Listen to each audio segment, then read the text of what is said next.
So another ப்ரோக்ராமோடு வந்திருக்காங்க. ஆமாம், welcome to Sahara creations. இன்றைக்கி நம்ம பண்ண போகிறது கார உளுத்தம் போண்டா.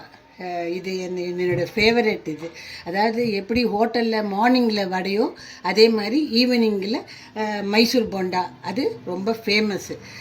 இதில் வந்து நான் என்னெல்லாம் போடுறேன்றது இப்போ பார்த்துக்கலாம். இப்போது ஃபஸ்ட்டு கொஞ்சமாக தண்ணி எடுத்துட்டு இதில் வந்து நமக்கு தேவையான மிளகாப்பொடி, தட் இஸ் காரப்பொடி,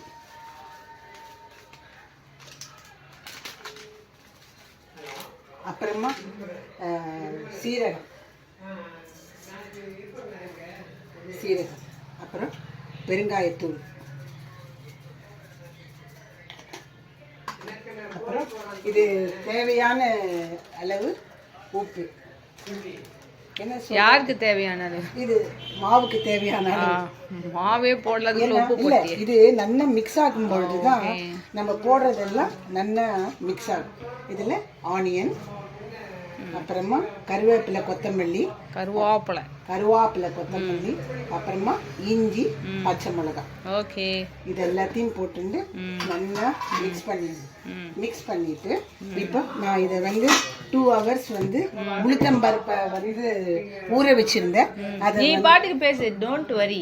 சரி, கிராஸ் டாக் எல்லா வீடியோஸ்லயுமே உண்டு. சரி, அதை வந்து கிரைண்டர்ல தான் அரைக்கணும். மிக்சில அரைச்சா இந்த மாதிரி பஃபியா வராது. அனதர் திங், இது டெலிகேட்டா மிக்ஸ் பண்ணணும். நம்ம ரஃப்பா மிக்ஸ் பண்ணோம்னா போண்டா ஹார்ட் ஆயிடும். அட் த சேம் டைம் மாவு காணாது. டெலிகேட்டா ஹேண்டில் பண்ணணும். இது வந்து இதுல வந்து அரிசி மாவு வந்து இது ஈர அரிசி மாவு, தட் இஸ் கொழக்கட்டை மாவு விற்கிறல்ல, அதை வந்து அரிசி மாவு. இது எதுக்கு?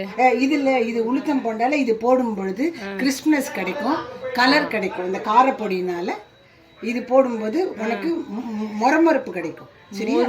முறுமுறுப்பு. இதை வந்து இதை நல்லா டெலிகேட்டா கலக்கணும். ரப்பா கலக்கவே கூடாது. பைண்டிங்கா இது? ஆமா, பைண்டிங்கா இல்ல என்ன? ஆமா, கிரைண்டர்ல அரைக்கும் போது கொஞ்சம் தண்ணி ஆனா கூட இது வந்து திக்கு பண்ணும். ஆமா, இப்போ இது பாரு, ரொம்ப ரப்பாலாம் கலக்க கூடாது, சாஃப்டா கலக்கணும். இதுல உப்பெல்லாம் போட்டதுனால இதுல மெயின் இன்கிரீடியன்ட் வந்து இதுல சீக்ரெட் இன்கிரீடியன்ட் வந்து தனியாவை வந்து ஒண்ணு குத்தலமா பவுடர் பண்ணிக்கணும். இத வந்து இதுல தனியா கம்மியா போடு. அதான் இதுலயே ஆட் பண்ணிடணும். இதுதான் சீக்ரெட். போதும். இது சரியா? நிறைய தனியா இருந்தா நானே சாப்பிட மாட்டேன். இல்ல, டேஸ்டியா இருக்கும். இதோ இது நல்லா மிக்ஸ் பாரு, நான் எவ்வளவு டெலிகேட்டா பண்றேன் பாரு. ஓ, பின்னால பூ போல் ஏனே அந்த பாட்டு போடட்டுமா? இல்ல, ஏன்னா இது ரப்பா பண்ணா உளுத்தம் மாவு வந்து டைட்டன் ஆயிடும். டைட்டன் ஆச்சுன்னா போண்டா ஹார்டா வரும். ஓகே, அதாவது என்ன சொல்ல வராங்கன்னா, இப்போ இட்லி அரைக்கும் போது உளுத்தம் மாவு வந்து கொஞ்சம் சாஃப்டா இருந்தா இட்லி சாஃப்டா வருவாங்க. அதே மாதிரி நம்ம வந்து போண்டாவும் வந்து அதனால தான் வந்து லாஸ்ட்லயே அரிசி போட்டு அரிசியில வந்து உளுத்தம்பருப்போடவே அரிசி மாவை போட்டு அரைச்சிட்டா நம்மளுக்கு வந்து மாவோட கிரைண்டர்ல அரைச்சா சாஃப்டா வரும் இட்லி. இதுல சோடா உப்பு எல்லாம் எவ்வளவு நாலேஜ், பயமா இருக்கு. மாவை இது வரையிலும் ஆட்டினதே இல்லை நான்.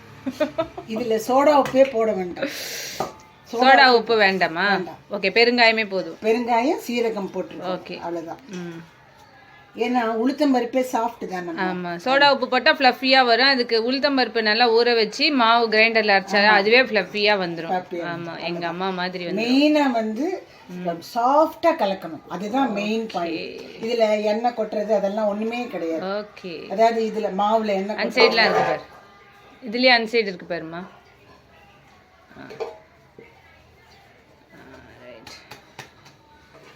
இப்போ நம்ம வந்து ஒயிட் எப்படி வந்து கலர் ஆகுதுன்றத பார்ப்போம். இது மாதிரி அழகா போடுறதுக்கு பால் மாதிரி வரும். இது தண்ணியில எல்லாம் கலக்கிறதுனால ஈவனா மிக்ஸ் ஆகும் மாவுல. அதனால தான் கொஞ்சமா தண்ணி போட்டு எல்லாம் நான் சொல்றேன் பாரு. கதையெல்லாம் இன்னொன்னு என்ன தெரியுமா, இந்த எண்ணெயை வந்து ஹைல வச்சுதான் போண்டா போடணும். ஓகே, சிம்ல எல்லாம் வச்சு போடக்கூடாது. சரி, முதல்ல போண்டா மாவை ரெடி பண்ணு, அதுக்கப்புறம் ஹைல வச்சுக்கலாம் நம்ம போண்டா எண்ணெயை. இன்னும் ஒரே ஒரு கேள்வி கேட்குறேன். இப்போ இது ஏன் நீ வந்து அந்த வடை மாவு கலக்கிற இதுல கலக்க மாட்டேங்கிற? அது போட்டா கலக்கலாம்ல ஈஸியா. கையிலேயே ஏன் கலக்குற? அது வேண்டாம், இது கையாலேயே போதும். போதுமா? ஈவனா மிக்ஸ் ஆயிடுமா? ஆமா, அது வந்து ரொம்ப எங்க அம்மாவை ரெஃபர் பண்ண வீடியோல அது போடலையா? உனக்கே பண்ண தெரியுமா? எது ஏன்னா மேங்களூர் போண்டா பண்ணியிருக்கேன் எனக்கு தெரியும். மைசூர் போண்டா நான் சாப்பிட்டதே இல்லை. பிடிச்சது இது, அதனால கத்துண்டு பண்ணியா? இந்த பாருங்க, என்னுடைய ஹிஸ்ட்ரியிலேயே எனக்கு தெரியும் எங்க அம்மா என்னெல்லாம் பண்ணியிருக்காங்க. ஆனா நான் சாப்பிட மாட்டேன். எங்க அம்மா என்ன பண்ணியிருக்காங்க, யூடியூப்காக என்ன பண்றாங்க எல்லாமே தெரியும். டேஸ்ட் எல்லாரும் பார்க்கறது தான். டேஸ்ட் எப்படி இருக்கு? உப்பு வேணுமா? திட்டம். சரி, ஆஃப்டர் அ லாங் ப்ராசஸ் எங்கள் அம்மா வந்து இப்போ வந்து மைசூர் மாவு ரெடி பண்ணிட்டாங்க. போண்டா அதாம்மா மைசூர் போண்டா, மைசூர் மாவு தான். போண்டா வருதா இல்லையான்னு போட்டால் தான் தெரியும். Bonda is going to come. கையில் வச்சிட்டாங்க மக்களே, கையில் இருக்குது. கொஞ்சம் சின்னதாக போட்டால் நல்லாயிருக்கும்னு நினைக்கிறேனே, ரொம்ப பெருசாக போடுற மாதிரி இருக்கு. கரெக்டாக வரும்டா. ரொம்ப நிறைய ஸ்நாக்ஸ் பண்ணி நான் காலையில் கொட்டி வச்ச எண்ணெயை இவங்க வந்து காலி பண்ணிட்டாங்க. திரும்பி கொட்டியும் வைக்கலையே. ஓகே, கோல். ஸோ இதுதான் வந்து ஆன போண்டா, திருப்பின போண்டா, மைசூர் போண்டா. அருமையாக இருக்கும் டேஸ்ட். எல்லாருமே வந்து இங்கே பாருங்கள், நாங்கள்லாம் எப்படி வீடியோவில் பர்த்டே செலிப்ரேட் பண்ணுறோமோ அந்த மாதிரி தான் உங்களுக்கு.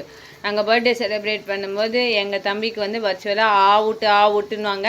அவங்களும் ஆவுட்டுன்னு எங்களுக்கு கொடுப்பாங்க. ஆனால் நேரில் வரும்போது ஆவுட்டுன்னா இல்லை ஆண்டி, இது எங்களுடைய சொத்து அப்படின்வாங்க. அந்த மாதிரி இந்த போண்டா அருமையாக இருக்குன்றதை நீங்கள் செஞ்சு பார்த்துட்டு கமெண்ட்டில் போடுங்க.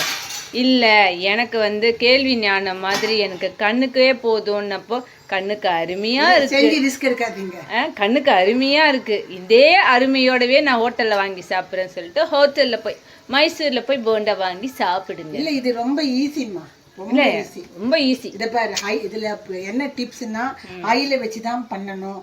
அனதர் திங், இந்த கலர் வருது எதனாலன்னா ரெட் சில்லி பவுடர் போடுறோம். அதுல வந்து சீக்ரெட் இன்கிரியன்ட் வந்து தனியாவை வந்து ஒண்ணு குத்தலமா வடிச்சு போடுறோம். பிளஸ் கிரைண்டர்ல தான் அரைக்கணும், மிக்சியில அரைச்சா இந்த அதுக்கு கலருக்கு சம்பந்தம் இல்லை. கலர் வந்து வருது வந்து இந்த அரிசி மாவு வந்து கரெக்டான ப்ரொபோர்ஷன்ல இருக்கும்போது இந்த கலர் அழகா வரும். ஓகே, இல்லம்மா, உளுத்தம் பருப்புக்கு இந்த கலர், வடையும் இந்த கலர் தானே வருது. அதான் சொல்றேன், உளுத்தம் பருப்பு அந்த மைதா மாவுல அந்த அரிசி மாவு போடுறல, அதனால தான் அந்த சாஃப்ட்னஸ் வருது மேலே. புரியுதுதா? பிஹெச்டிமா செஃப்ல, குக்கிங்ல நான் தான் போன ஜென்மத்தில் தெரியுது. சரி, அவ்வளோ அருமையா இருக்கு. சரிங்க, எங்கள் அம்மா இப்போ தான் அப்ரெண்டிஸ். போடுங்க அப்ரெண்டிஸ்.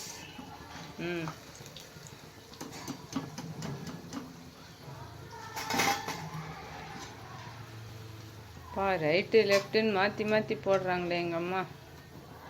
ஓகே, ஸோ இதுதான் வந்து Mysore bonda. It's just wow. So இப்போ நீங்கள் பார்த்தீங்கன்னா இதுதான் நம்மளுடைய மைசூர் போண்டா. இதுக்கு நீங்கள் எந்த சட்னி வேணாலும் தொட்டு சாப்பிடலாம். தக்காளி சட்னி தான் பெஸ்ட்டு. ஆனியன், டொமேட்டோ, ஒரே ஒரு உப்பு, காஞ்ச மிளகாய் வச்சு சாப்பிட்டா சூப்பராக இருக்கும். சரி, தேங்காய் சட்னி, அதுதான் எந்த சட்னின்னு ஃபர்ஸ்ட் சாய்ஸ் தக்காளி சட்னி. ஏதோ ஒன்று தக்காளி சட்னி. உங்களுக்கு தக்காளி வைக்கிற விலைக்கு தக்காளி வாங்கிக்கலாம், தேங்காய் வைக்கிற விலைக்கு தேங்காய் வாங்கிக்கலாம். இல்லை நான் கொஞ்சம் கிராண்டாக பண்ணோன்னா 2 சட்னியும் வச்சு ஒரு சாம்பார் கூட வச்சு சாப்பிட்லாம். அங்கே உங்கள் இஷ்டம். எங்கள் வீட்டில் எங்கள் அம்மா என்ன சட்னி அரைக்கிறாங்கன்றதை பொறுத்து அதுக்கப்புறம் நான் வந்து அடுத்த வீடியோவில் கமெண்ட் சொல்கிறேன். பாய் பாய். ஒரு ஃபோட்டோஜெனிக்காக நம்ம வந்து இதை எடுக்கலாம் அப்படின்னு சொல்லிட்டு இன்ஸ்பயர் ஆகி பண்ணும்போது தான் தெரிஞ்சுது. எங்கள் அம்மா வந்து தேங்காய் சட்னி அரைச்சிருக்காங்க வித் மைசூர் போண்டா. ஸோ ஊருக்கு போகிறவங்க மைசூர் போண்டா ட்ரை பண்ணிட்டு போங்க. பாய் பாய்.